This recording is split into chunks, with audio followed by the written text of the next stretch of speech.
Hello and welcome to Prime Minister's Questions. Me, Graham Hughes. Sorry about that. I was trying to get the intro to work and it's just going to a black screen. I don't know why it's not working. I don't know why that's not coming up and playing properly.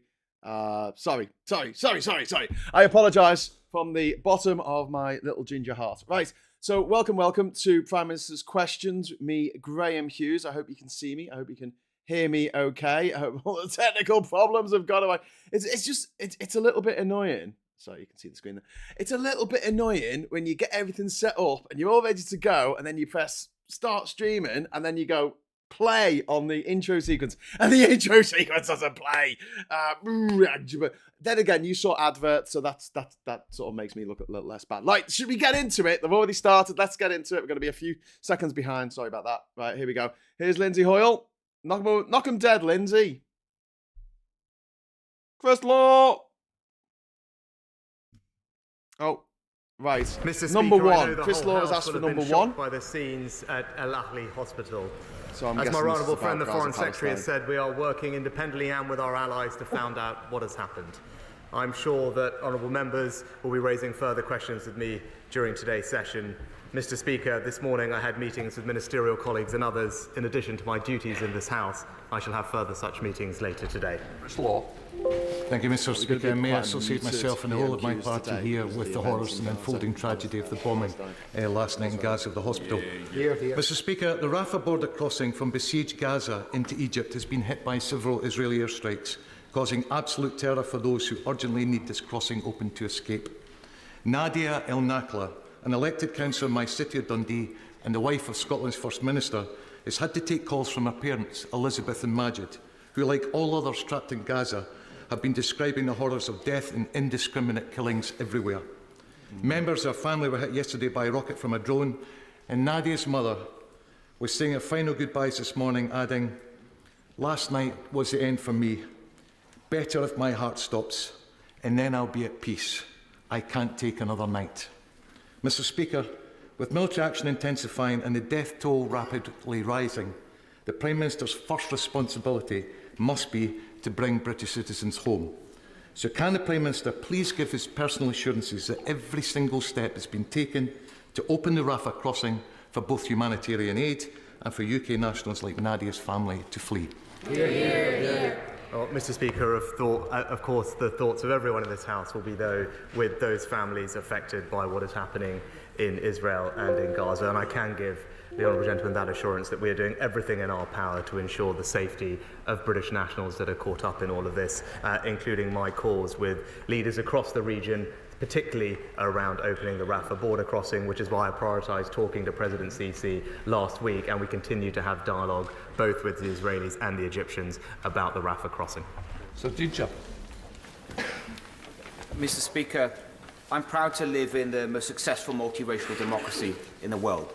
But it saddens me, and I think it shames this whole House, that British Jews have been subject to such vile abuse and hatred in recent days. Anti-Semitism and all hate crimes, they fly in the face of British values.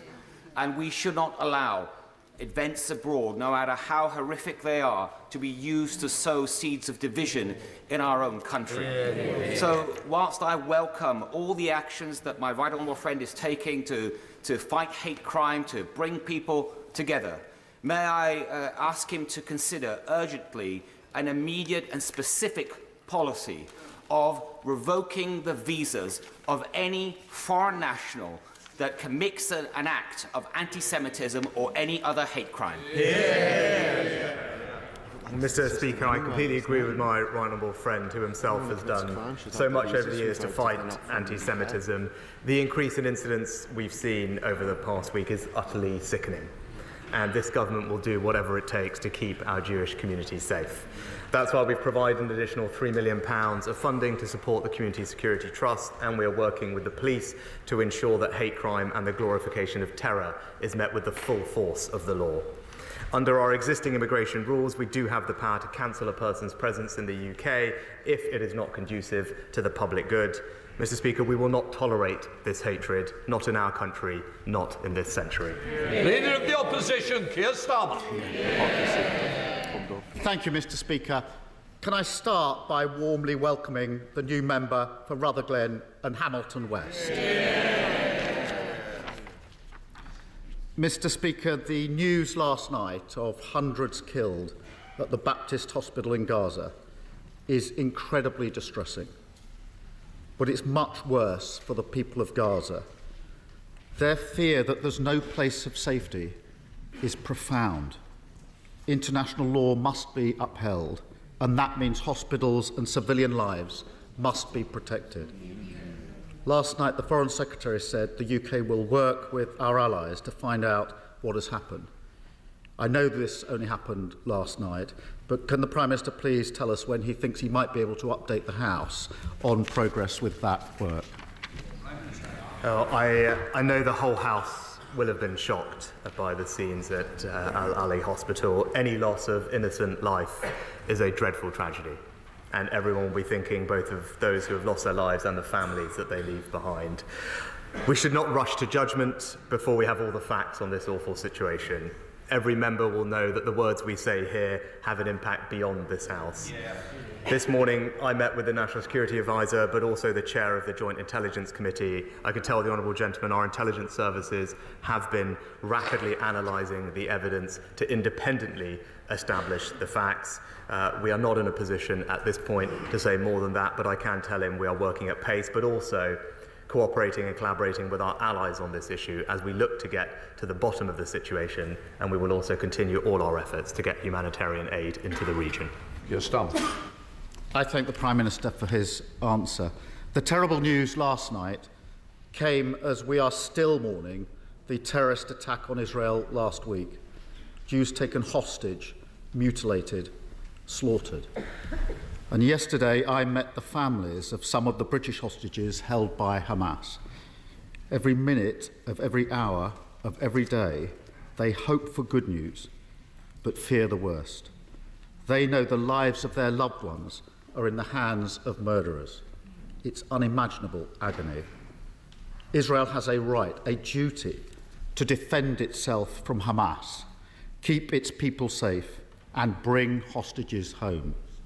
But isn't it clear that if Hamas had a single concern for human life, a single concern for the safety of the Palestinian people, then they would never have taken these hostages, and they should release them immediately. Well, Mr. Speaker, it is important consistently for us to remember that Israel has suffered a shockingly brutal terrorist attack, and it is Hamas and Hamas alone that is responsible for this conflict. Our thoughts are rightly with those who have been taken hostage and their families. The distress. I agree to some extent that Hamas is responsible for what Hamas did. However, we need to look at this in context of the last 70, 80 years of history in the Middle East, not least the British involvement in it. That has arguably led to the situation that we're in today, and also the fact that we haven't been pushing for peace for the last 20 odd years. We've not been pushing for peace in the Middle East in terms of Israel, Palestine, because we've been distracted by September the 11th and then Afghanistan and then Iraq, and we took our eyes off the ball. And as a result, Hamas grew and grew, took over the Gaza Strip, and these tit-for-tat attacks were going on for the last 15 years or so. And yeah, it's culminated in this very scary time. And we have to, I think that the British Prime Minister should acknowledge some responsibility in what's happening. They are feeling will be unimaginable for all those affected. I will be meeting with some of the families and offering them all the support of the British government to get their relatives home. We are working around the clock with our partners and allies to secure their freedom.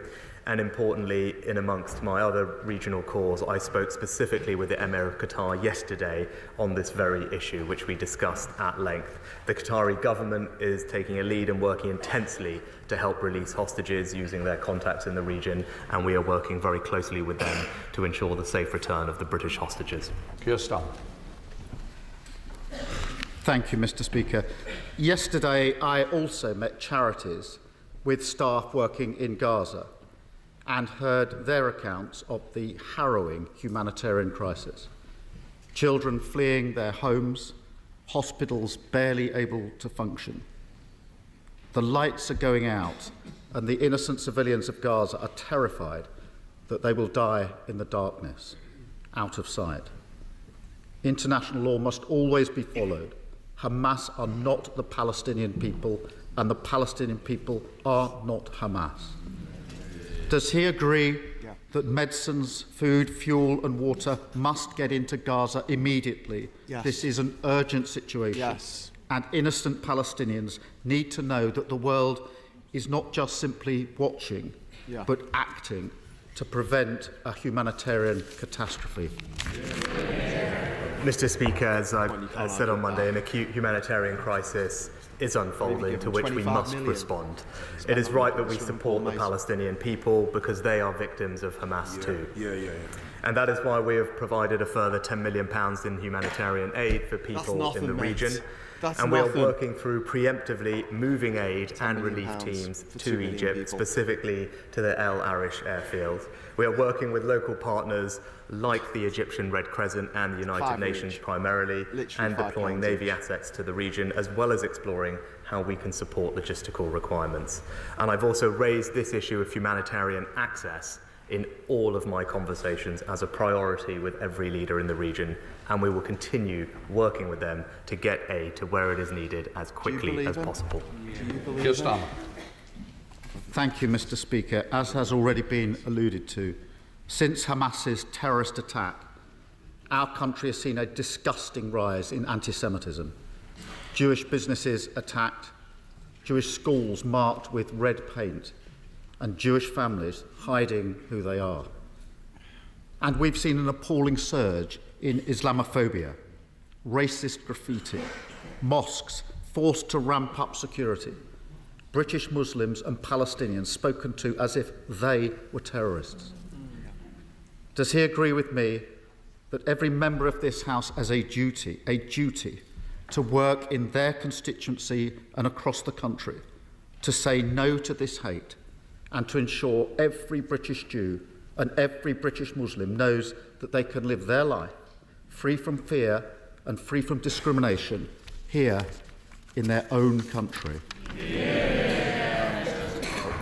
Mr. Speaker, all of us in this House can play our part in stamping out those who seek to cause division and hate in our society. We will make sure that we continue funding, as I said, the Community Security Trust, but also the equivalent protective security grant to protect mosques and other places of worship for the Islamic community in the UK. That funding was increased earlier this year. We will also remain in dialogue with the police to make sure that they are aware of the full tools at their disposal to arrest those who perpetrate hate crimes, incite racial or other religious violence. There is no place for that in our society, and I know this House will stand united in making sure that those who do this face the full force of the law. Thank you, Mr. Speaker. We do not want this conflict to harm us here at home, and we do not want it to escalate in the Middle East, where there has been too much bloodshed, too much darkness for too long. A two-state solution, a Palestinian state alongside a safe and secure Israel, feels more distant than ever, but it remains the only way through. Does the Prime Minister agree that because hope is at its thinnest, we must work our hardest to ensure the voices of division and despair are sidelined, and that, however difficult it seems, the hope of a political path to peace is maintained? Mr. Speaker, it is precisely because it is that vision of a more hopeful, peaceful future that Hamas tried to destroy that we must redouble our efforts to try and bring that future about. And all our conversations that both myself and the Foreign Secretary have had with regional leaders, we've emphasised our commitment to making sure that we make progress on all the avenues that will lead towards that peaceful future, and that has been a feature of both mine and the Foreign Secretary's dialogue, and I'm confident that there is willingness in the region not to escalate this crisis beyond dealing with Hamas, the terrorist organisation, but also to strive very hard to a future where Palestinians and Israelis can coexist peacefully, side by side, and look forward to a future filled with dignity, security and prosperity. This is a crisis where lives hang in the balance, and where the enemies of peace and democracy would like nothing more than for us to become divided and to abandon our values? Does the Prime Minister agree that during this grave crisis, this House must strive to speak with one voice in condemnation of terror, in support of Israel's right to self-defence, and for the dignity of all human life that cannot be protected without humanitarian access to those suffering in Gaza and the constant maintenance of the rule of international law? Mr. Speaker, I agree. We will in this House speak with one voice in condemning Hamas for perpetrating a shockingly brutal terrorist attack and causing untold suffering on many. And as the Honourable Gentleman said, we stand united in supporting Israel's right to defend itself, to protect its people, and to act against terrorism. Unlike Hamas, the Israeli President has made it very clear that their armed forces will operate in accordance with international law, and we will continue to urge the Israelis to take every precaution to avoid harming civilians, whilst remembering, importantly in this House, that it is Hamas that is cruelly embedding itself in civilian populations. Andy Carter. Very much, Mr. Speaker, and can I associate myself with the words of the Prime Minister, and can I commend the Prime Minister and the Foreign Secretary for the work they're doing to find a peaceful settlement in the Middle East. Mr. Speaker, can I welcome the Prime Minister's decision to provide £12 billion worth of funding for east-west high-speed rail lines between Manchester and Liverpool, and his focus on great northern towns as well as cities in the north? Will the Prime Minister ensure that towns like Warrington benefit fully from this rail upgrade, and that a hub station at Warrington Bank Quay, linking Northern Powerhouse Rail to the West Coast Main Line, remains a key part of the Network North? Well, can I thank my honourable friend for his continued campaign to improve rail services in Warrington, and he's right. We will be investing. You don't even know where Warrington is. You don't know where Warrington Bank Quay is. Manchester and Liverpool. You've never even this would probably allow been there. for the delivery of Northern Powerhouse Rail, exactly as previously planned, including high-speed lines, which would provide better rail connections for the people living in northern towns like Warrington. And I know that he'll be discussing this further when he meets with the Rail Minister. MP Leader Stephen Flynn. Lies. Thank you, Mr. Can you point to Speaker. Manchester on the We map? I don't all think you can. continue to unequivocally condemn the abhorrent terrorist attack on the Jewish Grim, people and back the to Israeli normal state. PMQ nonsense. We fully support the defeat of Hamas and, of course, the safe return of all hostages who have been taken. He's going to have a pop So of Labour too, here. I hope, do we Watch all this. share They're the really same rattled by common Labour. humanity of protecting civilians Don't and make it a condemning political any point. acts of collective punishment against the Palestinian people. In that regard, many of the images emanating from Gaza in recent days will shock us all to the core. So can I ask the Prime Minister, will he join with us on these benches and call for an immediate ceasefire in the region? Mr. Speaker, we believe that Israel does have a right to defend itself, to protect its people, and to act against terrorism and ensure that the awful attack that we've seen from Hamas cannot happen again. And unlike Hamas, the Israelis, including the President, have made it clear that their armed forces will operate in accordance with international law, and we will continue to urge the Israelis to take every precaution to avoid harming civilians. Stephen. Just to jump in there at a point that Graham's just made in the chat. I know Gaza is awful, but I'm not going to ask one question about anything else. Peter Bowen, what would normally happen is that the Labour MPs would get together to decide what questions are going to be asked, and if something like that isn't covered by by the leader of the opposition, it will be brought up by one of the other MPs. I might be wrong, but I'm sure someone's going to mention. I'm pretty sure. I'm 99% certain that someone in the House today is going to mention Peter Bowen. Mr. Speaker, my ask for a ceasefire is done with all sincerity to protect civilians, but also to ensure that we have the safe creation of humanitarian corridors. Humanitarian corridors which will allow for food, for water and for vital medicines to get into Gaza, but also for innocent civilians caught up in this terrible conflict to flee. Absolutely. In respect of those who wish to flee, Can I ask the Prime Minister what early consideration, if any, his government has given to the creation of a refugee resettlement scheme akin to that previously put in place for Syrian nationals, Afghani nationals and, of course, Ukrainian nationals? What are we going to do? Mr. Speaker, I'm proud that we are already one of the most significant contributors to the United Nations efforts to support Palestinian refugees, and our funding supports around 5.8 million refugees annually. And on Monday we announced a significant increase in our funding of aid to the region, including to the UN to support refugees.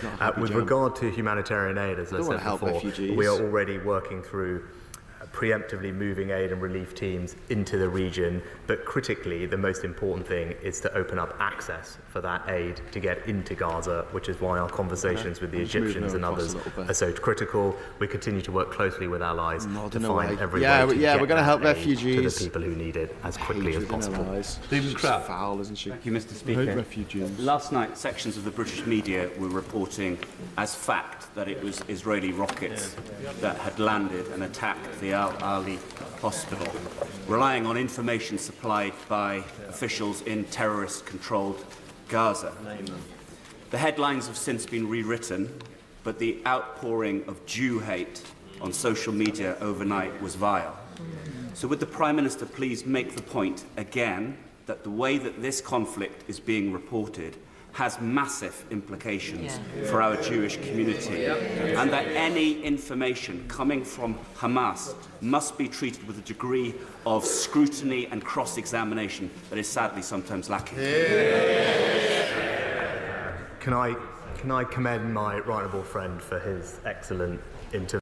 Can I just interject there, talking about news media? So just before Prime Minister's questions started today, it was Welsh questions about the Welsh Assembly and things. And one of the things that one of the Tories was whinging about is the fact that GB News isn't being shown on the TV screens in the Welsh Assembly. GB News, which claims itself not to be a news channel when convenient, when Tories are talking to each other, that they want that to be shown in the Welsh Assembly building, and they want it both. They always want it both ways, don't they? They always want it both ways. They want a freedom of press when the press is writing lies that benefit them, but when the lies do not benefit them, they turn around and say, "Oh, well, we can't have that."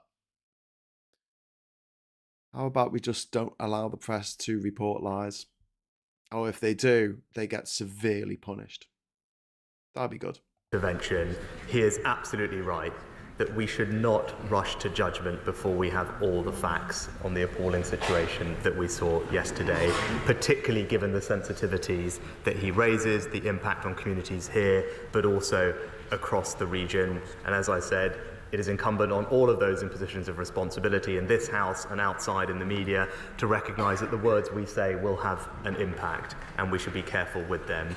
We are working with our allies to establish the truth of what has happened. We will do that robustly and independently, but he's right to point out, in the same way as that we don't treat what comes out of the Kremlin as the gospel truth, we should not do the same with Hamas. Sir Geoffrey Donaldson. Thank you, Mr. Speaker. Can I associate my party with the comments in relation to the deplorable loss of human life, of innocent life in both Israel and in Gaza? Mr. Speaker, having left the European Union, building links and cooperation across the 4 nations of our United Kingdom can only strengthen the Union.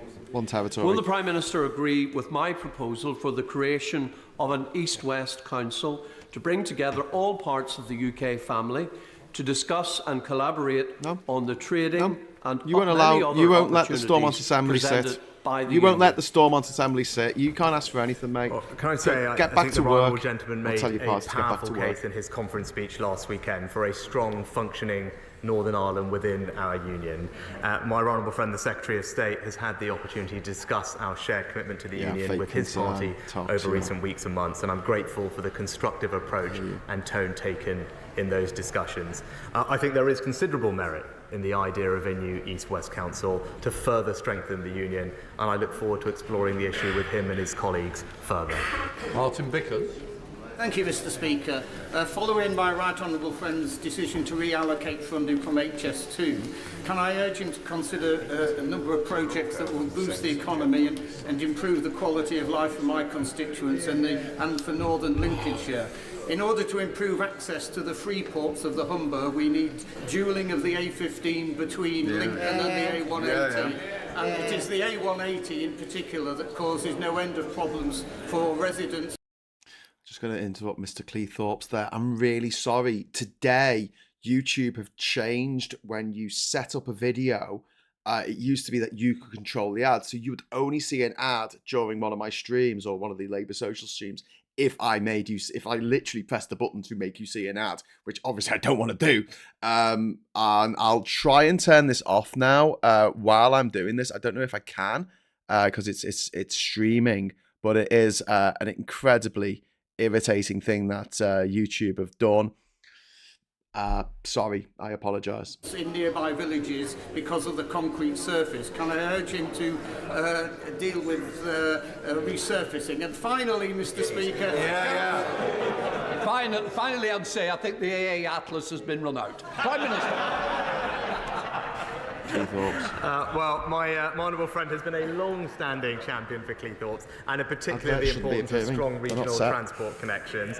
Network North will see Hull fully connected to the Northern Powerhouse network, which I know he'll welcome, and also North East Lincolnshire will share in a brand new £2.5 billion fund to support local transport connections, perhaps many or some of the ones that he mentioned. But I know he will also have been delighted to see LNER run a test service to Cleethorpes earlier this year, and I can assure him that DFT are continuing work to see a direct service to London reinstated. Janet Davey. Thank you, Mr. Speaker. Mr. Speaker, members from the party opposite have said the way to fix the economic crisis that they have caused is to cut state spending by £200 billion and to freeze NHS budget. When will the Prime Minister stand up to the extremists in his party and condemn these ideas? Mr. Speaker, weeks after becoming Prime Minister, we announced a significant increase of almost £14 billion for the NHS and social care. We followed that up with the first long-term workforce plan in the NHS's history to ensure that we train the doctors and nurses we need for the future. That demonstrates our commitment to the NHS, and we also, I'm pleased to say, reached a settlement with over 1 million NHS workers, including our nurses, for a fair and affordable pay rise. So Desmond Swing. Aid poured into Gaza in 2005 when Israel withdrew. This man. Enlightened governance could have made a success of it. It is Hamas that has turned it into hell, hasn't it? Absolute lunatic. Well, Mr. Speaker, I know this is a subject on which my right honourable friend speaks with authority, and I thank him for his previous work in the area. What I can say to him is, with regard to our aid funding, as the Foreign Secretary will outline later, we have very stringent governance in place to make sure that it's spent on the humanitarian needs which we want to address. But also, I agree with him, there is one person and one person alone that is responsible for the atrocities that we're seeing, and that is Hamas. Richard Ford. Thank you, Mr. Speaker. And on behalf of the Liberal Democrats, may I associate myself and my party with all those comments that have talked about the protection of innocent civilians today, wherever they may be. A whole wing of Seton Hospital in Devon is earmarked for demolition under this government. The proposal to demolish this wing is an insult to the communities who raised millions of pounds to help fund the upkeep of services at that hospital. The space was given to NHS Property Services, but thanks to the charging policy introduced by the Conservatives, that company is demanding £300,000 in rent. Will the PM let the NHS Property Services hand over the space to health, charities and community interest groups so that we can stop a wrecking ball going through Seton Hospital? Well, Mr. Speaker, as the honourable gentleman knows, decisions about hospital infrastructure are a matter for the NHS. I'm told that Devon Integrated Care Board are working together with NHS Property Services and local community healthcare providers to establish a future sustainable use for the currently vacant space. And may I also, Mr. Speaker, take the opportunity to commend the work that my honourable friend, the member for East Devon, is doing on this topic too. Mark Eastwell. Mr. Speaker, I would like to thank the Prime Minister on his commitment to improve transport links in the north. However, to ensure that a complete strategic approach... Right, I'm just going to stop that because it's a lie, isn't it? Breaking news. Greta Thunberg has actually been charged with a public order offence. She's been charged. This isn't a country where rapists are being allowed to avoid jail. The few that actually go to jail or, actually get a custodial sentence. Because our prisons are full and we're charging someone for protesting. Literally charging a young woman for protesting against what the government is doing to the environment, which is killing countless people and will kill countless people in the future. Every little bit of CO2 that we add to the atmosphere increases the likelihood of you and your children and your grandchildren dying violent deaths. And they've charged her. Oh my God. Oh my God. Stop the world. I want to get off. To rail links is achieved across the region. It should include the much-needed upgrade to the Penistone line running from Huddersfield through my constituency in Sheffield to Sheffield. An upgrade which the member sat with me from Colne Valley and Penistone Stocksbridge would also like to see delivered. With that in mind, will my right honourable friend commit to including the Penistone line in the Network North plans? Not going to happen. What plans?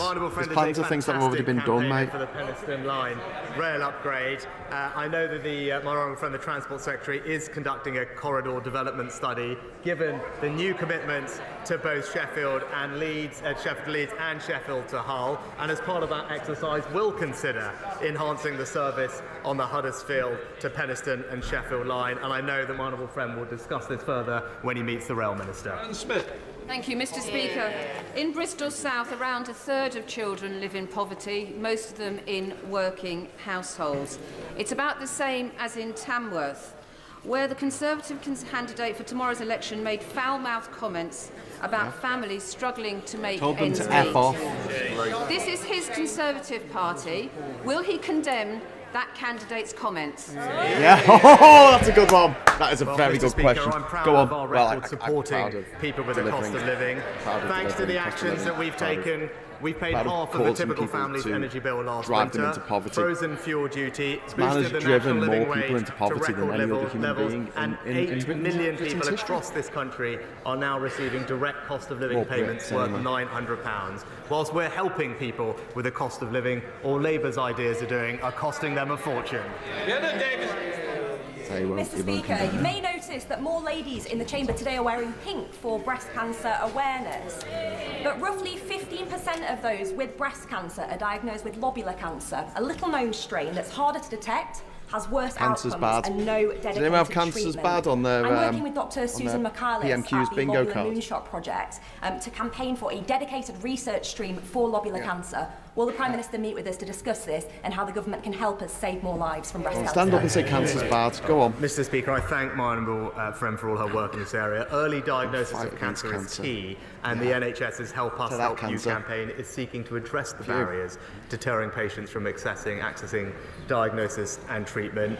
Thanks to treatments and faster detection, survival rates for breast cancer are now increasing, and last year more than 1 million scans were carried out, preventing an estimated 1,300 deaths from breast cancer. But this Breast Cancer Awareness Month, I encourage anyone who is invited to take up the offer of breast cancer screening.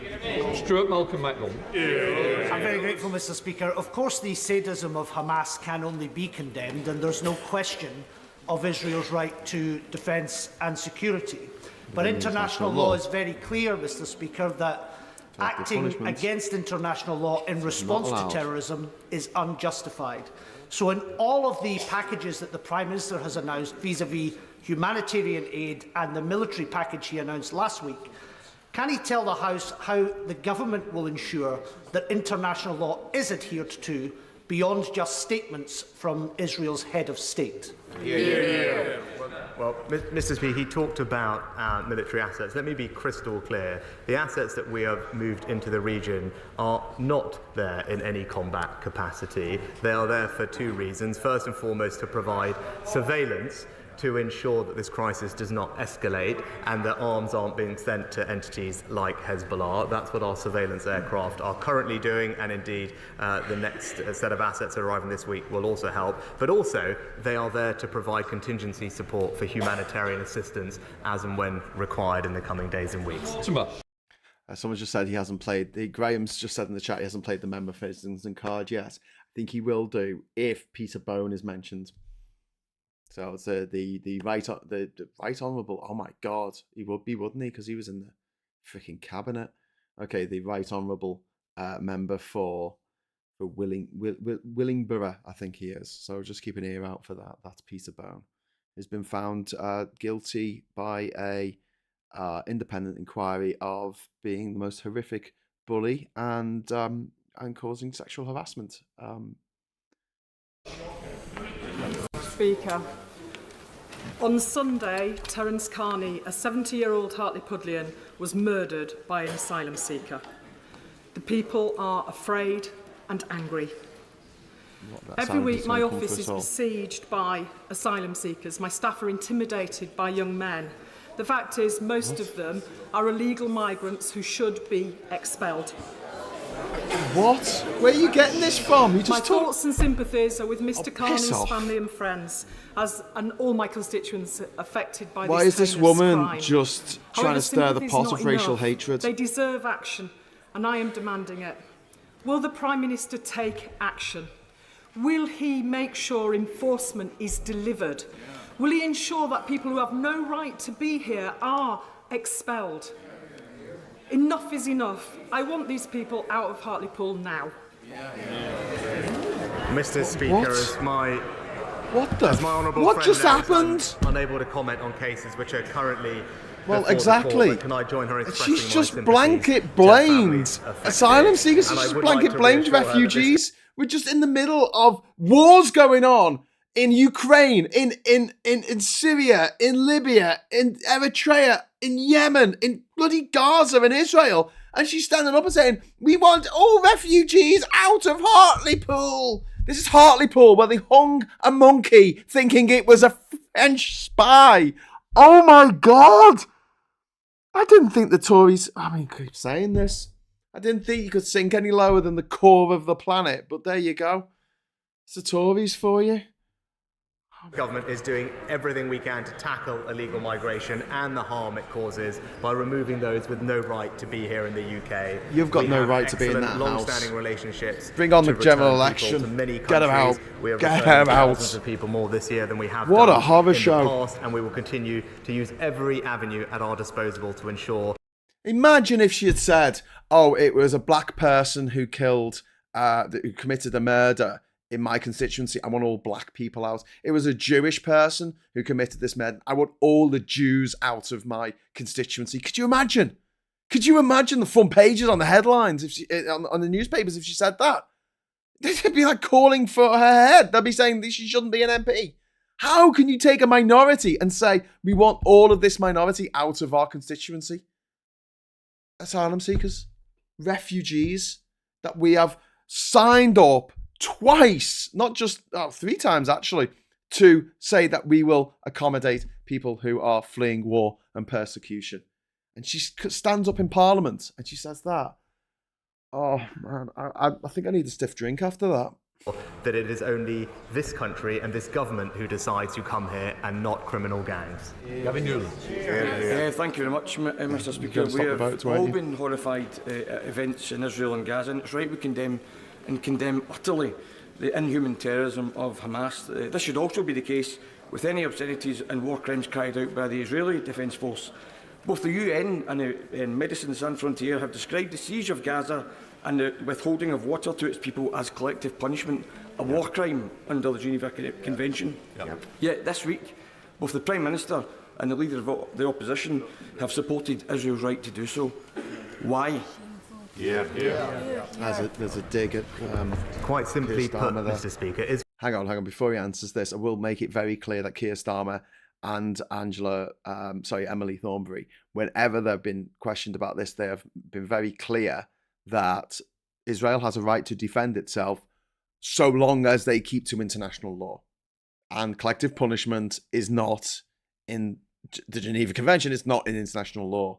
Israel suffered from a brutal terrorist attack at the hands of Hamas. And it is absolutely right that Israel does have a right to defend itself, to root out terrorism and ensure that such an act doesn't happen again.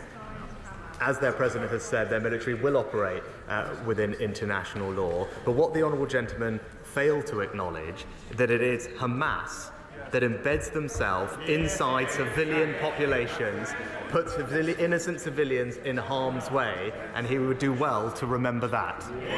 Crispin Blunt.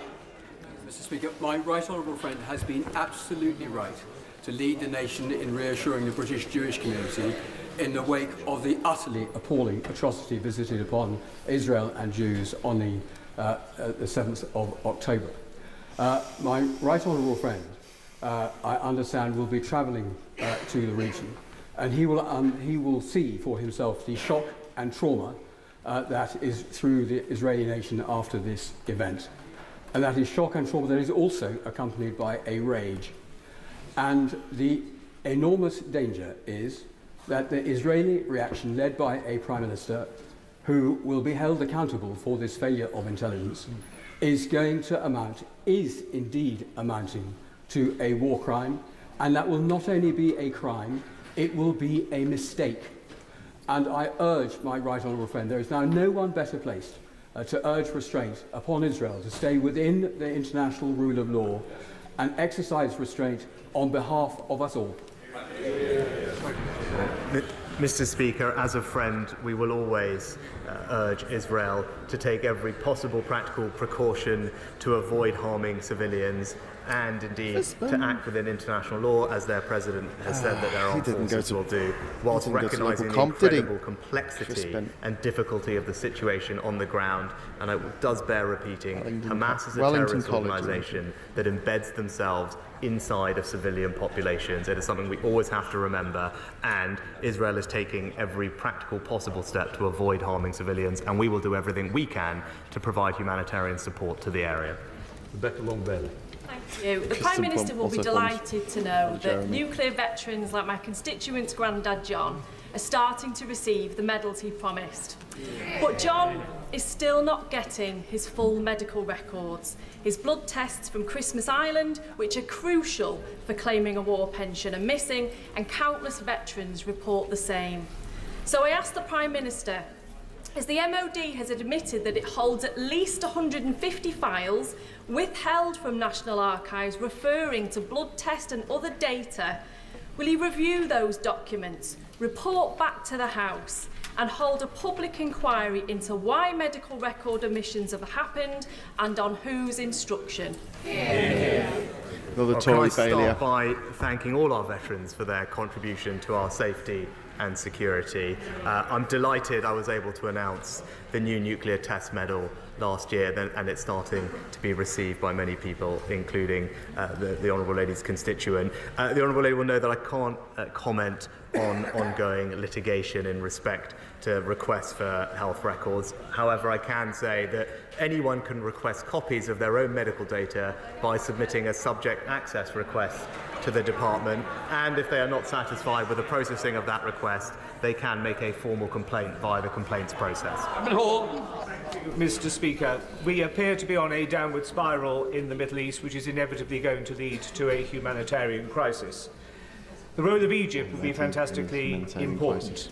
What can we in the wider international community do to help work with the Egyptians to ensure that refugees, legitimate refugees, coming onto Egyptian soil pose no threat to the Egyptian state and are not terrorists in disguise? Good question. Mr. Speaker, my honourable friend raises an excellent point about the concerns of the Egyptians with regard to that border, but I can tell him we have prioritised speaking with President Sisi and are in continued dialogue with our Egyptian partners to see what we can do to provide reassurances, get humanitarian aid to the region. We are currently working with local partners like the Egyptian Red Crescent and the UN on the ground, there will be a significant logistical challenge in stockpiling aid at the border and then moving it into Gaza. And I want to reassure my honourable friend and the whole House that is something that the Development Minister is actively engaged in as we speak, so that we can play a leading role in facilitating the provision of that aid. This is the final question before the urgent question. Patricia Gibson. Thank you, Mr Speaker. The industrial dispute at the Defence Equipment and Support Ministry of Defence site at Beith in my constituency is dragging on as workers engage in strike action for parity and fairness in the workplace. These workers are critical in ensuring that necessary supplies to Ukraine are uninterrupted. But all attempts by the workers to resolve this dispute have proved unsuccessful in the face of management intransigence. Will the Prime Minister personally and urgently use his influence to ensure a meaningful offer is made to these workers in order that this matter can be resolved, further strike action can be averted and supplies to the Ukraine can continue without disruption? Well, Mr Speaker, can I thank the honourable member for highlighting the critical role played by non-craft support operatives at Defence Munitions. Differing rates are paid for workers with different skills and qualifications, which is entirely normal practice in both the public and the private sector. This year, a generous pay award was delivered as part of DE&S Pay 2023. It significantly improved the base pay of workers engaged in the dispute, and I am told that officials continue to be open to talks on a constructive basis with the GMB to resolve the situation. I'll just let the chamber clear before we come to the urgent question. Oh, right. There's going to be an urgent question to Parliament here. So what I might do is just hang on for a bit. I would normally disappear at this moment and go and do other stuff. Get on with my life. But I'm thinking I might just hang on to see what the urgent question is. Gracical saying there, Ukraine. Yeah, the offensive there, because obviously Ukraine meant borderland, didn't it, originally? So if you say the Ukraine, it's like calling it Kiev instead of Kyiv. It's tapping into that Russian narrative. So the name of the country is Ukraine. Braveman's looking rather tired. That's not just a Doctor Who reference. That's from Grayskull. Doesn't she look tired? Okay, it's about the hospital. Secretary David Lammy. Okay, it's from David Lammy. We're going to go back in. I asked the Foreign Secretary to make a statement on the bombing of the Al-Ali mosque in Gaza yesterday. Mr. Speaker, the destruction of the Al-Ali Arab Hospital in Gaza is an appalling tragedy. A hospital is a place of compassion and care. This devastating loss of human life is profoundly disturbing, and I'm sure I speak for the whole House when I offer my sincere condolences to the families of the deceased and the injured. The UK is working intensively with our allies to establish the facts. We will not rush to judgment. The whole House will understand that pointing fingers prematurely only fuels regional instability and upsets community cohesion here in the UK. We need a firm grasp of what has happened, not a slew of social media commentary.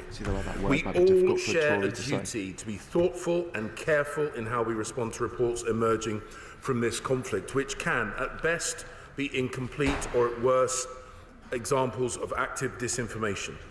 We are carefully analysing the evidence that has been put in the public domain and other information, and as soon as we have reached a definitive conclusion for ourselves, we will make that public. However, there are some things which are not in doubt. As my right honourable friend, the Prime Minister, set out, Hamas carried out a terrorist assault in Israel unprecedented in that country's 75-year history, and the whole House united in support of Israel's right to defend itself against terrorism. Yeah, I think I'm going to move away from this because it's just going to descend into platitude, I think. Yeah, James Cleverley's there, not saying anything that we haven't heard before. So yeah, that was quite a muted Prime Minister's questions, and not much in the way of fireworks in that one. I'm very surprised that no one mentioned Peter Bone. I mean, there's 60 MPs since 2019 who are under investigation or have been investigated for sexual misconduct. So 60. there's only 400 male MP, 430 male MPs that were elected in 2019. That's over 10%. It's over 1 in 10. It's like 13% of them are actively being investigated for these kind of offences. And the fact that this has gone on in the full knowledge. I mean, the whips know about this, so therefore the leaders know about this. It's just disgusting. It's absolutely disgusting. But that didn't get mentioned. But what did get mentioned was this Jill Mortimer creep who stood up. She's the MP for Hartlepool, the Monkey Hangers. And no offence to anyone from Hartlepool, but you did vote a Tory in the last election, so I have a little less respect for you than I did before. They've elected this Conservative woman who was heralded as the proof that Boris Johnson had finally demolished the Red Wall when she was elected in 2021. In what turned out to be a bit of a blow to the Tory, to Labour, in hoping to claw back some kind of foothold in the north, in these places that were very, very pro-Brexit and very, very much in love with Boris Johnson. Don't forget, it was after this that the whole Partygate stuff really started coming out and Boris Johnson's government fell apart. Although, he didn't leave because of Partygate. He left because he defended Chris Pincher, another one of these Tory nonces who go around thinking that it's okay to sexually abuse their staff or sexually abuse people or sexually abuse other MPs. That's a normal thing to do. I'm going to make a moment of truth now.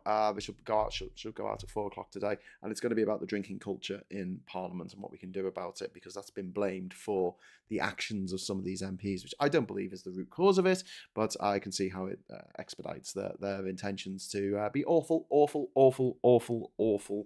people. And I'll stress that it's not just Tories, but it is just mostly Tories. I mean, it's a vast majority of Tories MPs doing this kind of stuff. Westminster seems pretty useless, says Irene. Well, I think most things are pretty useless at the moment. I'm glad that Biden went over to the Middle East to try and have this meeting with the leaders of the UAE and Saudi and Egypt. Unfortunately, that has now collapsed in the face of this horrific destruction of the hospital in Gaza, which has claimed up to 500 lives. And we're not going to rush to judgment. I know this is going to sound like something a politician would say, but I don't know the facts on the ground. You don't know the facts on the ground. I'm not going to take the Israeli government's word as read, and I'm not going to take Hamas's word as read on this.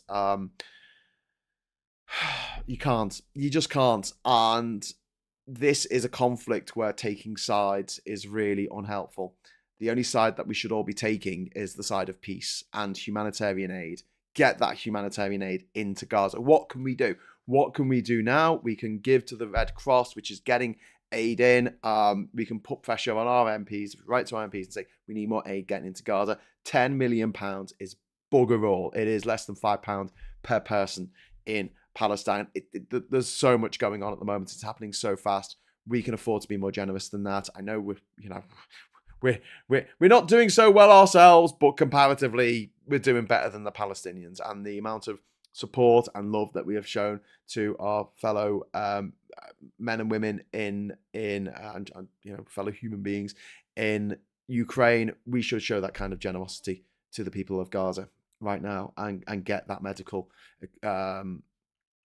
supplies, water, food, and generators into the territory as soon as possible. Anyway, so I didn't want to go on too much about that, but obviously PMQs was dominated by the situation in Gaza and in Israel, and this is the situation we're in now. And I'm not going to go into the whole doom peddling of some of the people talking on YouTube and actually on mainstream media about how this is going to be the end of the world. I don't think it's going to be the end of the world. I hope it's not going to be the end of the world, but it's certainly a disturbing new chapter in the quite torrid history of the Middle East over the last 100 years or so. Gary Arnold, only another year PMQs. Well, I don't think it'll be that much. I doubt I'll be doing a commentary when Starmer's Prime Minister. I don't think it'd be worth it. I don't think it'd be fun to watch. And yeah, me and Tan and Phil and Marina, Femi are like, what are we going to do once we get rid of all these Tories? We're going to have so little material to work with, but we'll find stuff. We will find stuff, and, you know, keep you informed and hopefully slightly entertained. But obviously, entertainment's not enough forefront of our minds at the moment with everything that's going on. So thank you for joining me for this. I'll be back later for a moment of truth at 4 o'clock. That'll be a pre-record, so I won't be able to read your wonderful messages. But you can read put messages in the comments, and I do read the comments. I know they say don't read the comments, but I do. So please do that. If you haven't already liked this video, please like it. If you're not already subscribed, please subscribe, and then you can comment on future videos. Tomorrow morning, Phil is going to be here Phil Morehouse is going to be here for Morning Brew. I'd love it if you can join us for that at 9:30 on this channel. And until then, I'll say thanks for watching. Hello, good evening, welcome, and goodbye.